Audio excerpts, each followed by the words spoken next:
Hello বন্ধুরা, সবাইকে শুভ সন্ধ্যা। শুভ সন্ধ্যা এই কারণে বলছি, এখন মাত্র বাজে 6:30। তো আমি একটু বাইরে বেরোবো, তাই জন্য রাতের ডিনারটা আমি তাড়াতাড়ি সেরে ফেলছি।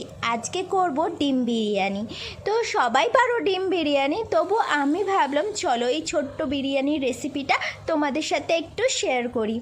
তো আমি পেঁয়াজ, টমেটো, আদা, রসুনটা ভালো করে কষিয়ে নেবার পরে এই মশলাগুলো ছেড়ে দিলাম। মশলার মধ্যে আছে জিরের গুঁড়ো, হলুদের গুঁড়ো, ধনের গুঁড়ো, বিরিয়ানি মশলা, লঙ্কার গুঁড়ো আর একটু সামান্য চিকেন মশলা পাউডার। সব কিছু আমি একটা বাটির মধ্যে নিয়ে আলাদা করে জল দিয়ে পেস্ট বানিয়ে রেখেছিলাম। এখানে তারপর চাল ধুয়ে জল ঝরিয়ে রেখে দিয়েছি। এখানে আমি বানাবো 3টে ডিমের বিরিয়ানি, কারণ আমরা 3 জন, তাই 3টে ডিমের বিরিয়ানি বানাবো।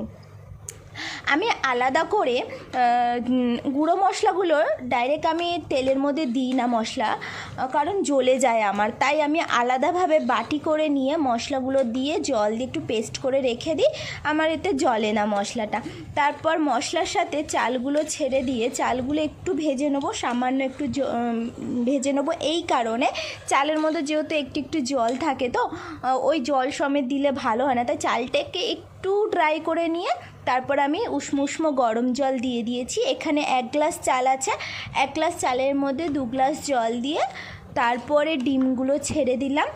ডিমগুলো ছেড়ে দেওয়ার পরে একটু নাড়িয়ে চাড়িয়ে তারপরে আমি কুকারের ঢাকনাটা বন্ধ করে দেবো। তারপরে তোমাদের সামনে পুরো রেডি বিরিয়ানিটা নিয়ে আসবো। তো চলো দেখো আমার বিরিয়ানিটা কেমন লাগছে বলো তো। খুব টেস্টি হয়েছিল, বিশ্বাস করো। আমার নিজেরা নিজেই প্রশংসা করছি। তো আমার বিরিয়ানিটা কেমন লাগলো সবাই কিন্তু জানিও।